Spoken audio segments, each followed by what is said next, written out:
नमस्कार,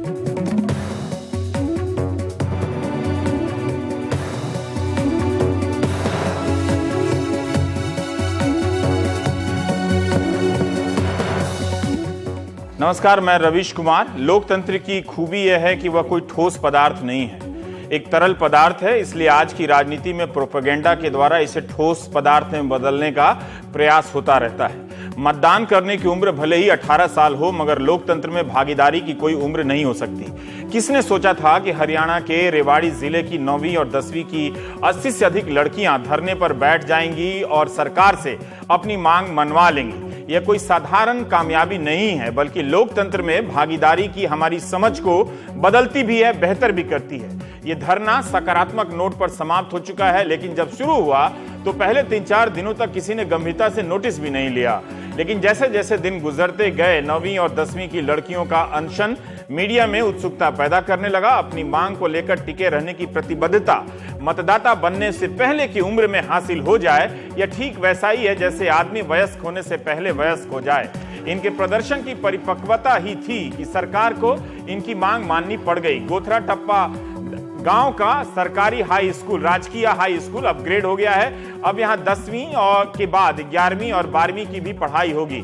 10वीं के बाद स्कूल ना होने से इन लड़कियों को यहां से 3 किलोमीटर दूर के स्कूल में जाना पड़ता था। रास्ते में छेड़छाड़ से लेकर यौन हिंसा तक का शिकार होना पड़ा। नियम तो यह था कि 150 छात्राओं के रहने पर ही किसी स्कूल को अपग्रेड किया जा सकता था, मगर यहां लड़कियों की संख्या 86 ही थी। ऐसे नियम का क्या फायदा जो 2, 4, 10, 5 की संख्या कम होने पर बाकी लोगों की परेशानी को नजरअंदाज कर दे। पुलिस कहती रही कि लड़कियों ने छेड़छाड़ की कोई शिकायत दर्ज नहीं कराई है, मगर लड़कियां अपनी मांग पर अड़ी रहीं। अब सरकार ने उनकी मांग मान ली है और मुख्यमंत्री भी इनसे मिलना चाहते हैं। देश भर के सरकारी स्कूलों की खराब हालत पर ना राजनीति बोलती है, ना समाज बोलता है।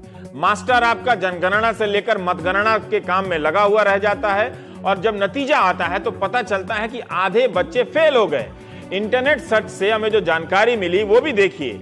2016 में हरियाणा बोर्ड की 10वीं की परीक्षा में 3,17,000 बच्चों में से 1,62,000 फेल हो गए। करीब 52% बच्चे दिल्ली के बगल के हरियाणा में फेल हो गए। 2016 में ही बिहार बोर्ड की 10वीं परीक्षा में 54% बच्चे फेल हुए। 2017 में मध्य प्रदेश बोर्ड की 10वीं परीक्षा में 52% बच्चे फेल हो गए। अभी तो रेवाड़ी की लड़कियों ने स्कूल को अपग्रेड करने का ही प्रदर्शन किया और कामयाबी हासिल की है।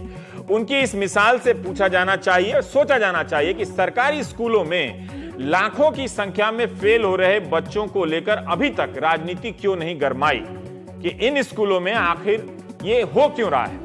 क्या सरकारी स्कूल फेल होने का कारखाना बन गए हैं? जबकि असर जैसी संस्था हर साल रिपोर्ट निकालती है कि 5वीं में पहुंच गया बच्चा पहली या दूसरी की किताब ढंग से नहीं पढ़ पाता। इस असफलता की कोई जवाबदेही कभी तय नहीं होती। इस साल फरवरी में असर ने हरियाणा के स्कूली छात्रों की जो रिपोर्ट दी है उसके अनुसार उनके सीखने की क्षमता में गिरावट ही आ रही है। हरियाणा के स्कूलों में पहली कक्षा के 19.9% छात्र संख्या यानी नंबर नहीं पहचान पाते।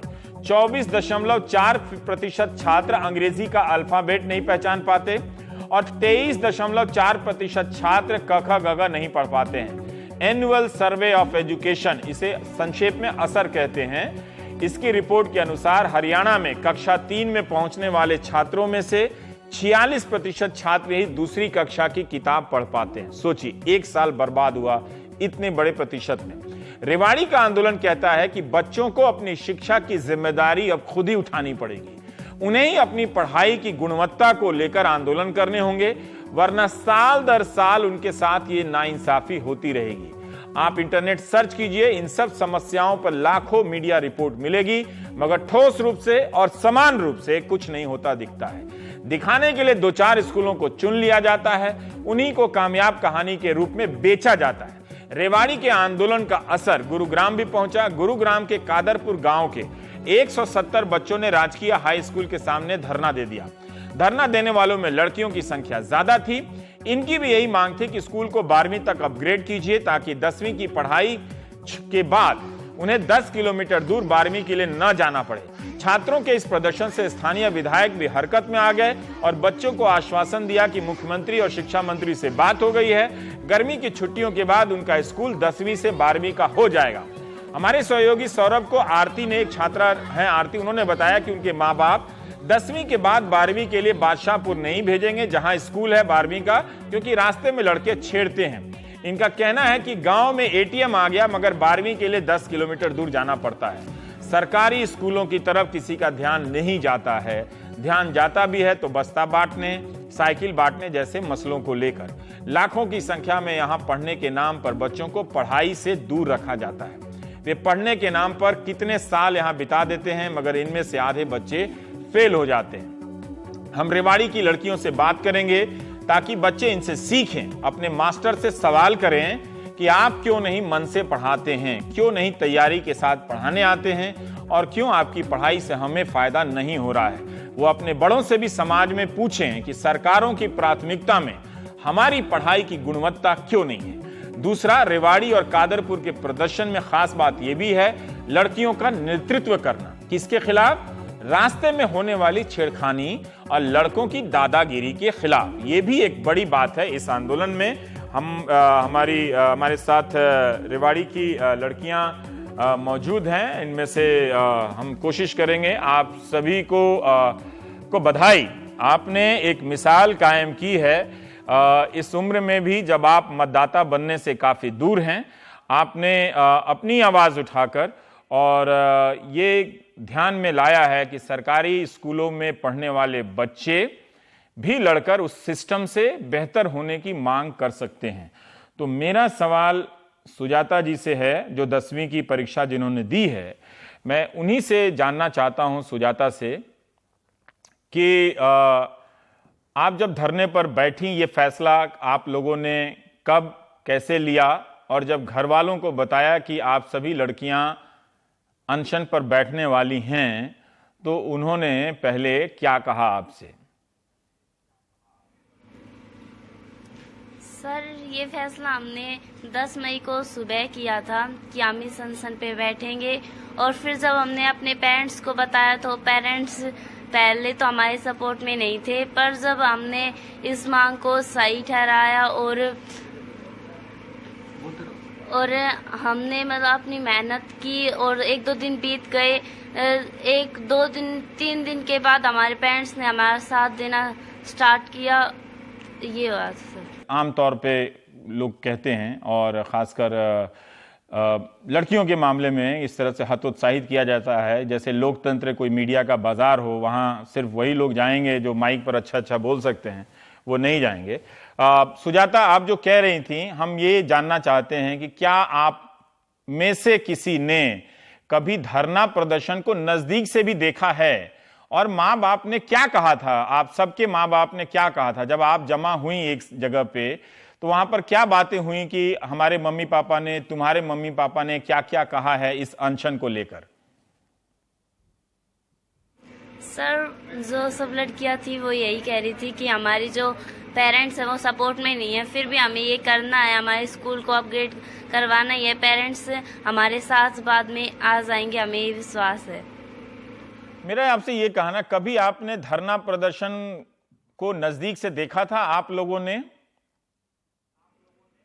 कभी कोई धरना किया आपसे पहले या कभी गए? नो सर, हमने कोई धरना नहीं किया इससे पहले, पर जैसे कि अन्ना हजारे जी ने किया था वो धरना प्रदर्शन, उसे भी हमने नजदीक से देखा था, उससे भी हमने शिक्षा ली है।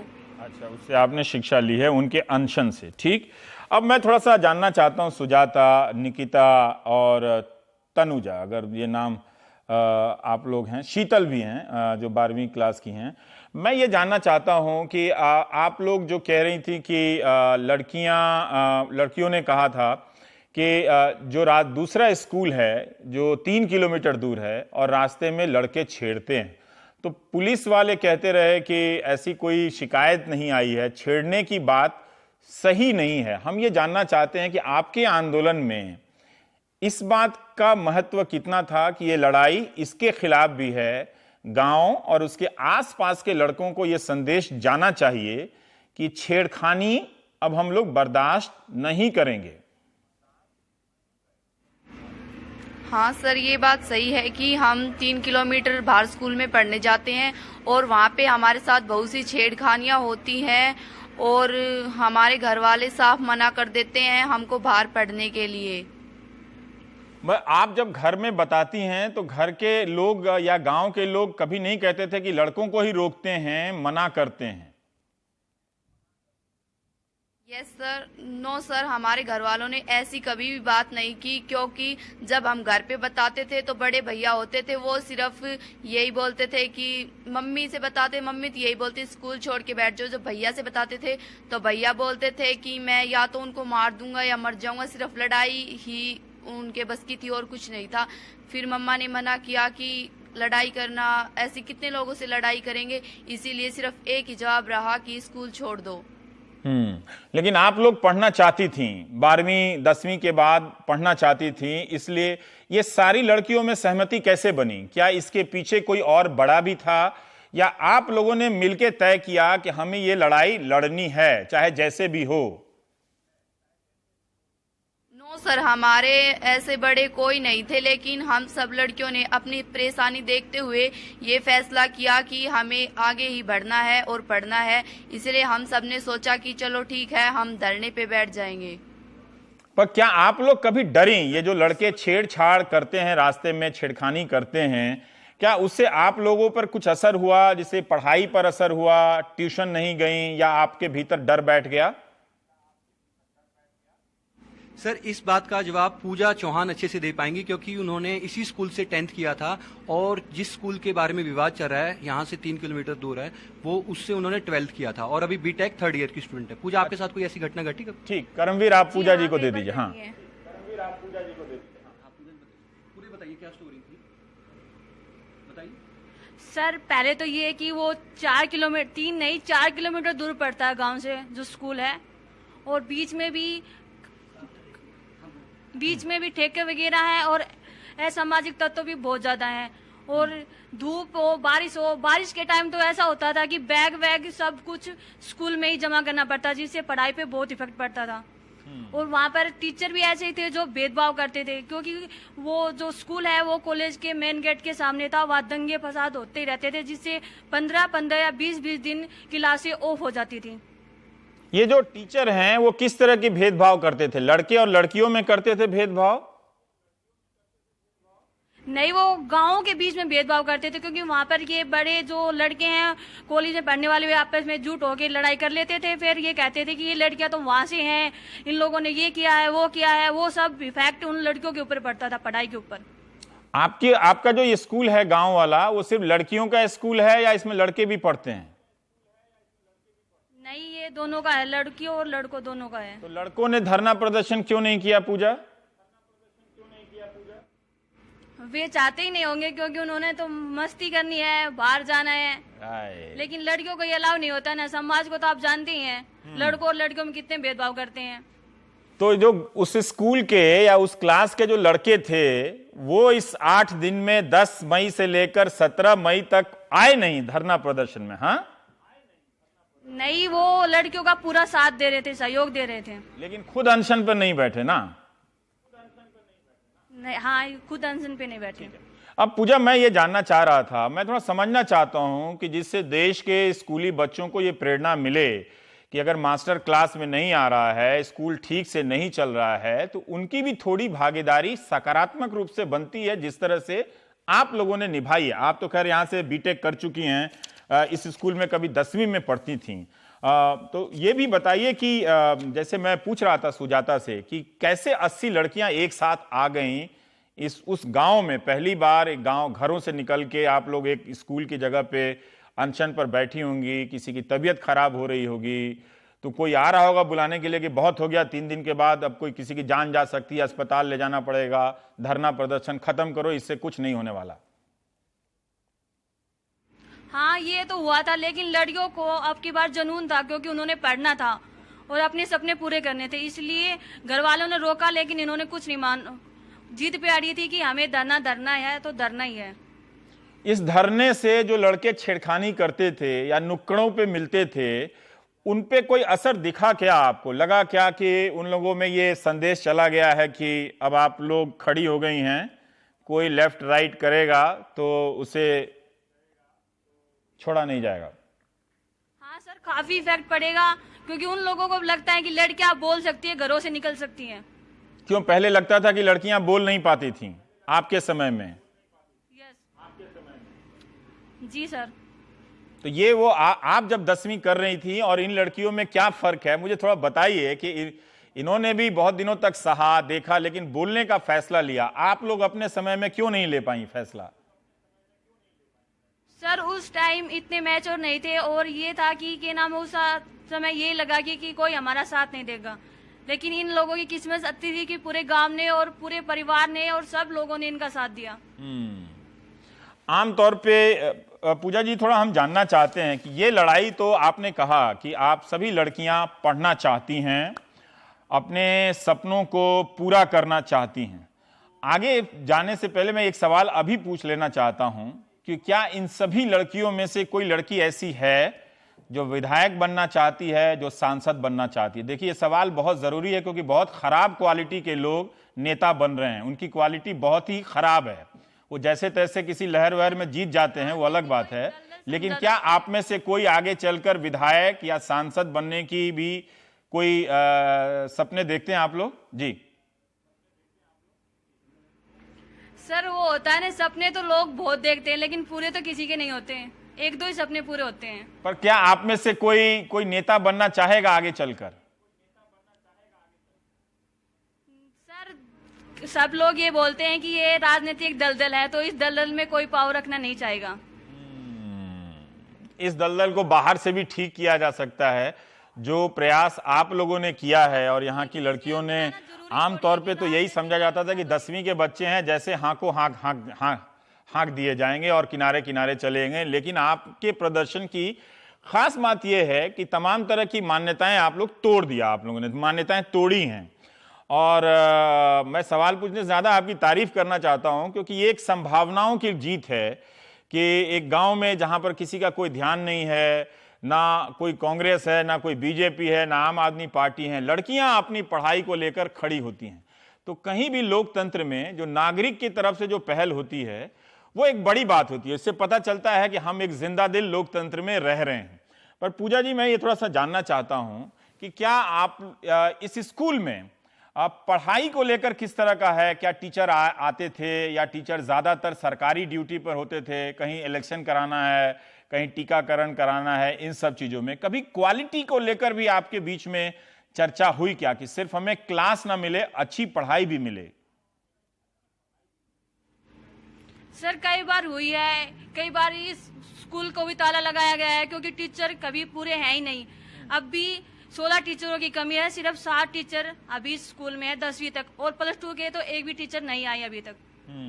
तो ये जो 16 टीचर की कमी है, तो उन क्लास में क्या होता है? कोई बता सकता है? 10वीं की कोई छात्रा बता सकती है आपके पास कि मान लीजिए कि अगर मैं गणित के शिक्षक नहीं है, हमें नहीं मालूम कि किस विषय के शिक्षक नहीं हैं, लेकिन थोड़ा बताइए कि जिस विषय के शिक्षक नहीं हैं उस विषय की तैयारी करने में आपको किस तरह की दिक्कतें आई? आपको ही नहीं, पूरे क्लास को किस तरह की समस्या का सामना करना पड़ा?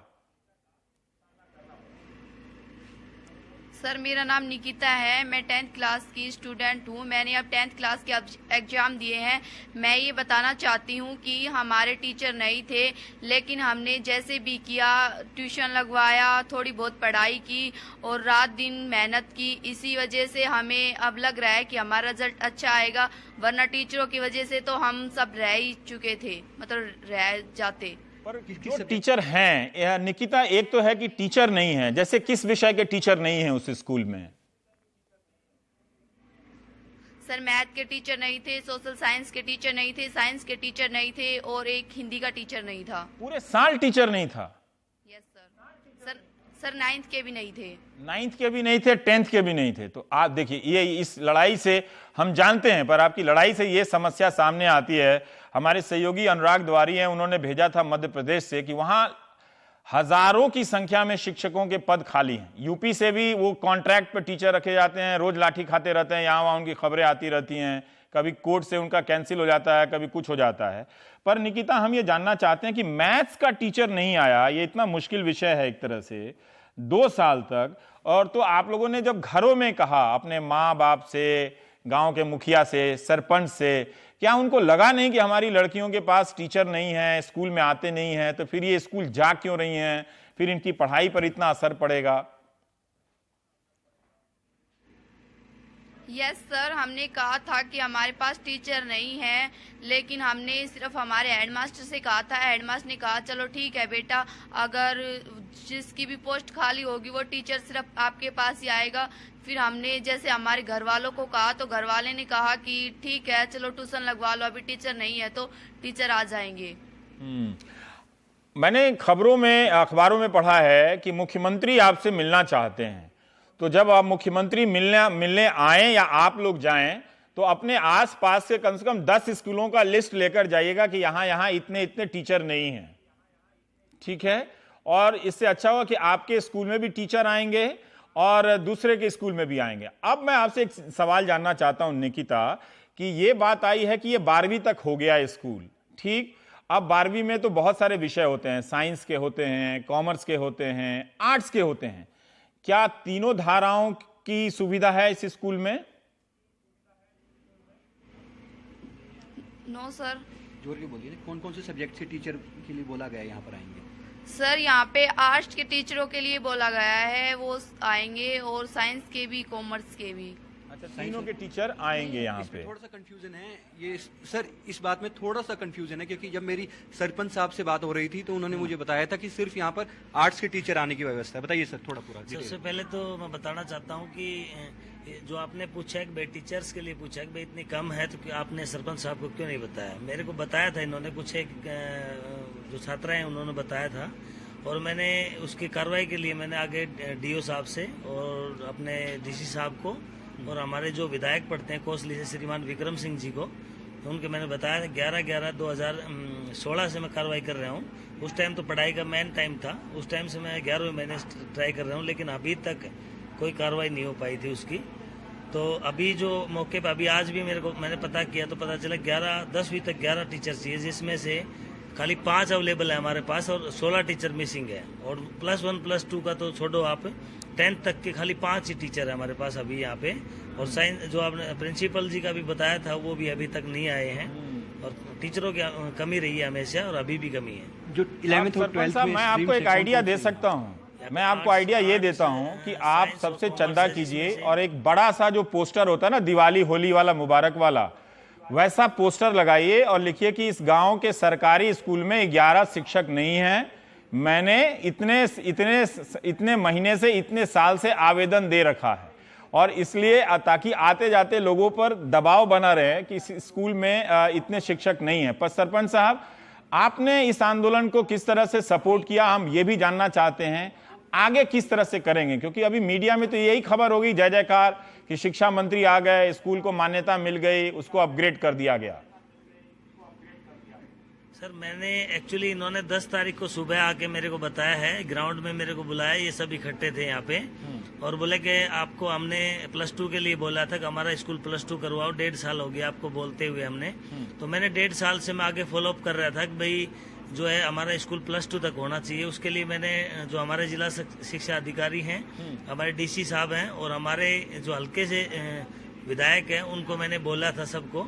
तो मैं 1.5 साल से फॉलोअप कर रहा हूँ, लेकिन हमारे कुछ स्कूल के नॉर्म्स पूरे नहीं थे।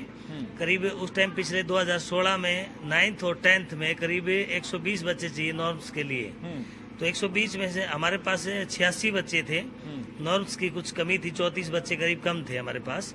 तो उसके लिए मैंने पंचायत भी रखी थी भाई ज्यादा से ज्यादा एडमिशन करवाओ। 9th और 10th में बच्चे करीब 120 चाहिए हमें, 120 बच्चों का एडमिशन करवाओ इसमें। जब एडमिशन हुआ तो टीचर होना चाहिए। अच्छा सरपंच साहब, एक सवाल का जवाब दीजिए कि 9वीं से नीचे के जो कक्षाएं हैं, क्या उनमें टीचर पूरे हैं? 7वीं में, 8वीं में, 6ठी में?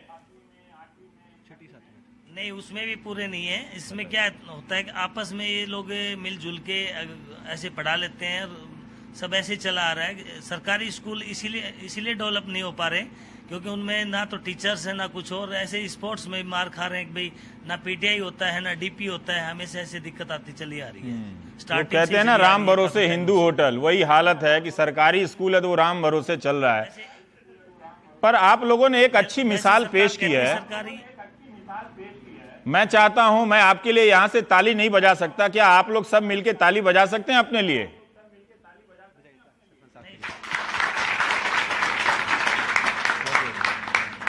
देखिए, हमें यही समझना है कि अपनी सरकारों से, वो हमारी अपनी ही सरकारें होती हैं, हमारी ही चुनी हुई, तो उनका बड़ा मनुहार करना पड़ता है, उनका ध्यान खींचना पड़ता है। आप लोगों ने एक अच्छी पहल की है तो वो एक अच्छे नोट पे जाना चाहिए। तो सरपंच साहब, जो बाकी कक्षाओं में शिक्षक नहीं हैं, तो इससे गांव के लोग बर्दाश्त कैसे करते हैं? वो जो एमएलए आता है, एमपी आता है, ये क्या सामना कर पाते हैं? क्या लोग उनसे ये सब सवाल करते हैं या सिर्फ भावुक मुद्दे पर ही बह के चले जाते हैं?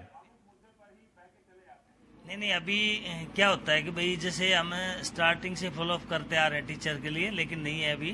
अब जैसे सरकार है जो कहती है कि भाई सरकारी स्कूलों को महत्व दो, अब महत्व इसलिए नहीं हो पाता पूर्ण, जो बोलते हैं वो इसलिए नहीं हो पाता, जो फैसिलिटी चाहिए हमें स्कूलों के अंदर वो सब नहीं होती है हमारे पास।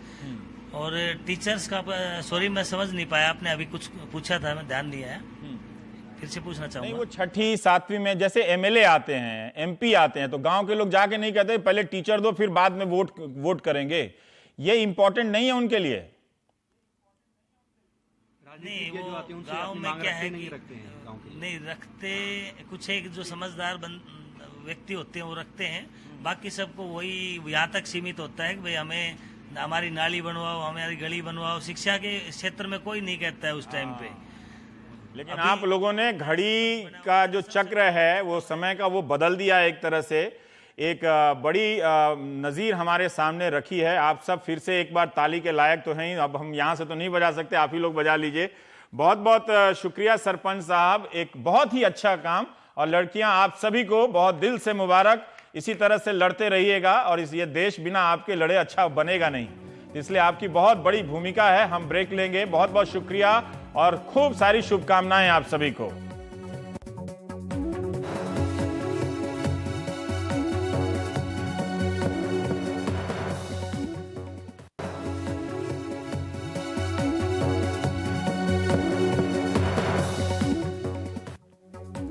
झारखंड में भीड़ ही अदालत होती जा रही है, कभी धर्म के नाम पर किसी धर्म के खिलाफ तो कभी किसी के भी खिलाफ। कहीं हलीम और नईम को भीड़ ने मार दिया तो कहीं गौतम कुमार और गंगेश कुमार को भी भीड़ ने मार दिया। क्या ऐसा हो सकता है कि कोई समूह यह टेस्ट कर रहा हो कि अलग अलग अफवाहों के कारण भीड़ किसी को भी मार सकती है या नहीं? कभी यह भीड़ गाय के नाम पर बन जा रही है तो अब सुनने में आ रहा है कि बच्चा चोरी के नाम पर बन रही है। इस सवाल पर गंभीरता से सोचा जाना चाहिए कि व्हाट्सएप पर ग्रुप बनाकर अफवाह फैलाने वाले क्या ये परीक्षण कर रहे हैं कि लोग वाकई इतने मूर्ख हैं और उन्हें किन किन मसलों में भीड़ के भेड़ की तरह हाँक कर हत्यारे में बदला जा सकता है। ऐसी भीड़ के सामने प्रशासन खानापूर्ति करता हुआ नजर आता है। कुछ तो है कि ना प्रशासन इस भीड़ की राजनीति को समझ रहा है, ना ही समाज और ना ही राजनीति। झारखंड में बच्चा चोरी की घटना होगी तो पुलिस का काम है पकड़ना, या भीड़ किसी को भी शक के आधार पर घेरकर मार सकती है? सोचिए, हाल फिलहाल में झारखंड में ऐसी कई घटनाएं हो गई हैं। सरायकला खरसावां जिला है झारखंड में, यहाँ के राजनगर में सुबह सुबह बच्चा चोरी के संदेह में 4 लोगों को पीट पीट कर मार दिया गया। सभी मुसलमान थे और कारोबारी थे। भीड़ का हौसला देखिए कि चारों की हत्या अलग अलग जगहों पर ले जाकर की गई। एक की हत्या शोभापुर में, दूसरे की डांडू, तीसरे व्यक्ति का शव सोसोमाली गांव में और जबकि चौथे व्यक्ति का शव धोबो डुंगरी के जंगल में मिला। हल्दी पोखर निवासी शेख हलीम, मोहम्मद नईम, सज्जाद और सिराज रात 2 बजे राजनगर की तरफ जा रहे थे। अचानक उनकी कार रोकने की कोशिश की गई। डर कर वो पड़ोस के गांव में रिश्तेदार के घर चले गए, लेकिन भीड़ वहां भी पहुंची और धमकी दी कि सबको सौंप दो, नहीं तो पूरे घर को आग लगा देंगे। चारों को भीड़ अपने साथ ले गई और फिर हत्या कर दी गई। इतनी हिम्मत लोगों में कहां से आ रही है कि वे किसी को घर से निकाल कर ले जाते हैं और जहां चाहते हैं वहां घेर कर मार देते हैं। इस काम में हम सिर्फ मरने वाले को देखते हैं, ये नहीं देखते कि इस भीड़ की राजनीति में हमारे अपने नौजवान हत्यारे हो रहे हैं। हिंदुस्तान अखबार के वरिष्ठ पत्रकार अनीस खान ने जो जानकारी वहां के लोगों से बात कर बताई वो खतरनाक है। बच्चा चोरी की अफवाह को लेकर व्हाट्सएप ग्रुप बनाया गया है, फिर युवकों की टोली बनाई गई और बच्चा चोरी की बात फैलाई जाने लगी है। यह इस समस्या की जड़ हो सकती है। क्या कोई ग्रुप है जो अलग अलग अफवाहों के जरिए आपको एक तरह से टेस्ट कर रहा है? मैं दोबारा ये बात कर रहा हूं कि आप किसी को घेर कर मार सकते हैं, पहले अल्पसंख्यक को, और फिर चूंकि बहुसंख्यक में भी एक जरूरी है कि सब एक ही स्वर में बोलें, तो बहुसंख्यक में जो विरोध की आवाज है उसे मार सकती है। तो एक तरह से भीड़ का खौफ बनाने की कोई कोशिश कर रहा है क्या? अभी तक हम इसे इस रूप में देखते हैं कि भीड़ ने मुसलमानों को घेरकर मारा, लेकिन गौतम कुमार वर्मा, विकास कुमार वर्मा और उनके दोस्त गंगेश कुमार भी इस भीड़ के शिकार हुए हैं। यह घटना 18 मई की रात की है। बागबेड़ा के नागाडीह गांव में बच्चा चोर के आरोप में जुगसलाई के गौतम कुमार वर्मा, विकास कुमार वर्मा और उनके दोस्त गंगेश कुमार की पीट पीट कर हत्या कर दी गई। यही नहीं, वहां मौजूद थी 65 साल की रामचंद्र देवी की, उन्हें भी बुरी तरह से पिटाई की गई है और हालत गंभीर है। गौतम और विकास सगे भाई हैं। उनके तीसरे भाई उत्तम को भी भीड़ ने पकड़ लिया था, लेकिन वो बचकर भागने में कामयाब रहे। उत्तम ने ही बताया कि भीड़ ने उनसे पूछताछ की और अचानक बच्चा चोर की बात कहकर उन पर हमला बोल दिया गया। झारखंड के सारे अखबार इन खबरों से भरे पड़े हैं। इन्हीं से पता चलता है कि गौतम और विकास को पहले बिजली के खंभे से बांधकर पीटा गया। वहां आसपास के गांव के लोग बड़ी संख्या में जमा हुए। हैरानी की बात यह है कि इतनी बड़ी संख्या में लोग जुट रहे हैं, मगर किसी ने रोका नहीं। थानेदार साहब 8 बजे तक पहुंचे सुबह, भीड़ को समझाने की कोशिश की, लेकिन उल्टा पुलिस पर हमला हो गया। वो घायल हो गए थानेदार जी। आखिर रात 10 बजे सिटी एसपी पहुंचे, तब जाकर कार्रवाई हुई।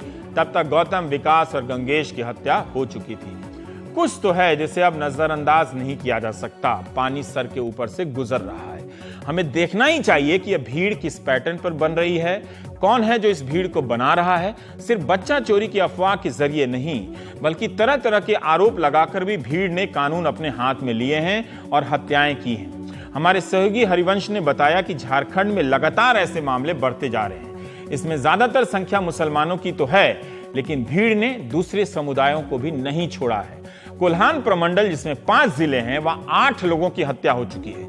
अगर पूरे झारखंड की बात करें तो अब तक अफवाह के नाम पर 18 लोगों की भीड़ ने हत्या की है। पिछले महीने बोकारो में शमसुद्दीन की भीड़ ने पिटाई की और अस्पताल में इलाज के दौरान मौत हो गई। 2 मई 2017 डुमरिया में 60 साल के बुजुर्ग की इसी तरह हत्या कर दी गई। 2 मई जादूगोड़ा के यूसिल बैराज के पास जॉन एंथनी की पिटाई की गई। 2 मई गालूडीह में बच्चा चोर बताकर एक अज्ञात व्यक्ति की बुरी तरह पिटाई की गई। 11 मई आसन बनी तालाब के पास मोहम्मद असीम की हत्या कर दी गई। उसी दिन राखा माइंस स्टेशन के पास सद्दाम अंसारी और छोटू की पिटाई हुई।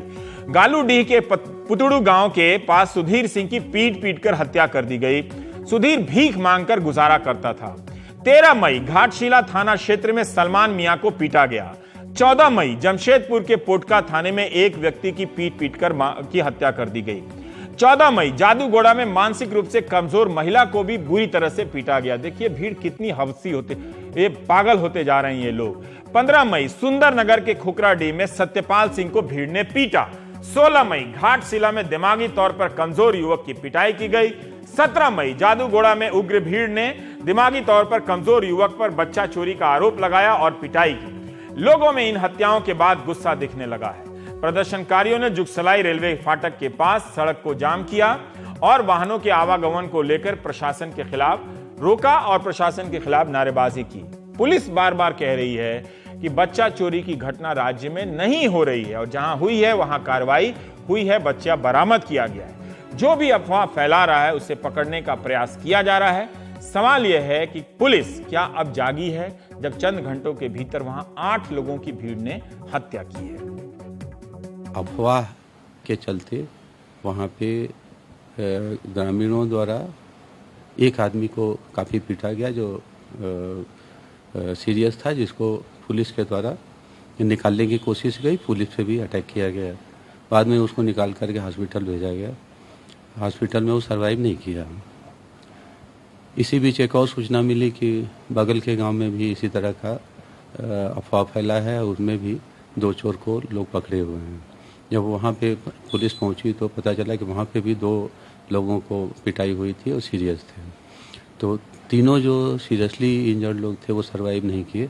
मैं सभी झारखंड वासियों से अपील करता हूँ कि इस तरह के अफवाह पर ध्यान नहीं दें और ऐसे लोग जो अफवाह फैलाएंगे, चाहे सोशल मीडिया पे हो या व्हाट्सएप पे या किसी के माध्यम से, उस पर पुलिस कठोर कार्रवाई करेगी। इसके बाद हम बात करेंगे जीएसटी को लेकर, लेकिन ये प्रक्रिया जो झारखंड में हो रही है वो काफ़ी गंभीर है। इसे बार बार सोचिए, क्या कानून व्यवस्था का इकबाल इतना ख़राब हो गया है कि लोग कानून अपने हाथ में ले रहे हैं? जहां सब सिस्टम है वहां पर इस तरह से घेर कर मारने की घटनाएं, अब ये एक समुदाय विशेष तक सीमित नहीं है, लेकिन इस भीड़ की ताकत के शिकार सब हो रहे हैं। तो कम से कम अब तो समझिए और समझ जाइए। ब्रेक के बाद जीएसटी की बात करेंगे।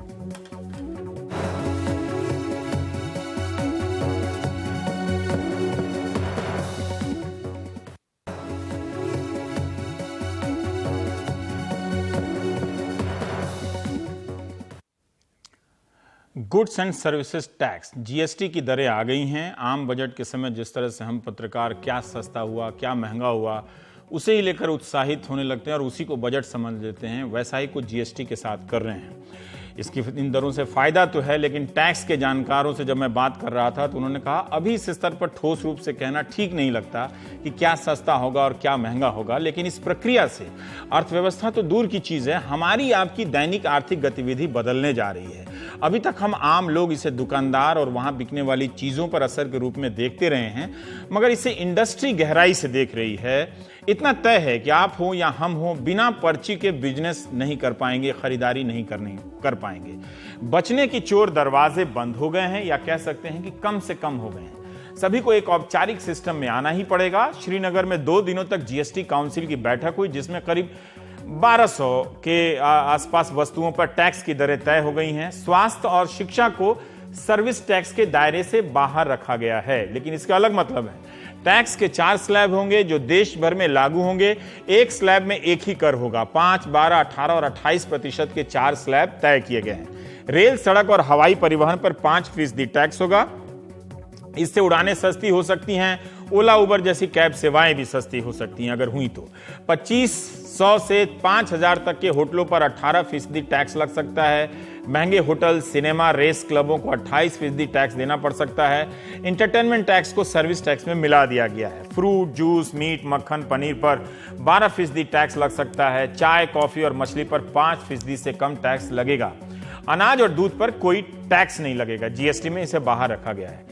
अब कोई टैक्स नहीं लगेगा, इसे भी समझना होगा। जैसे माना कि दूध पर टैक्स नहीं लगेगा, लेकिन दूध की पैकिंग जिस चीज से होती है उस पर टैक्स लग सकता है। ये हम नहीं जानते कितना लगेगा। दूध उत्पादन की मशीनों पर भी टैक्स लग सकता है। दूध के ट्रांसपोर्टेशन, परिवहन पर भी टैक्स लग सकता है, लगेगा ही। और जो बीमा है उस पूरे कारोबार का, उस पर भी टैक्स लगेगा। कहने का मतलब ये है कि अभी इसे ठीक से दावे के साथ नहीं कह सकते कि दूध को जीएसटी से बाहर रखने का मतलब है कि दाम सस्ते ही होंगे सस्ते, लेकिन हम कितना सस्ता होगा, पता चला कि 98 ही सस्ता हुआ। तो इसलिए इसके सस्ता महंगा होने का दावे से निकलकर इसकी प्रक्रिया को समझे तो ज्यादा बेहतर हमारी आर्थिक समझ होगी। जम्मू कश्मीर के वित्त मंत्री हसीब दराबू ने बिजनेस स्टैंडर्ड से कहा है कि असली कहानी यह है कि 60 से 70% वस्तुओं पर अब पूरे देश में 2 प्रकार के ही कर होंगे। बहुत सी नई चीजें पहली बार टैक्स के दायरे में आएंगी। सवाल है कि सर्विस टैक्स कितना होगा। अभी 15% तक हम सर्विस टैक्स दे रहे हैं। अटकलें चल रही हैं कि क्या सर्विस टैक्स 18% हो जाएगा। आप किसी होटल में खाना खाते हैं तो पूरे बिल का 15% आपको सर्विस टैक्स देना होता है, ऐसे मोटा मोटी समझिए। जीएसटी सिर्फ रेट नहीं है बल्कि एक प्रक्रिया भी है। इसके लिए सभी व्यापारियों को टैक्स फाइलिंग के नए तरीके सीखने होंगे, दुकानदारों को भी।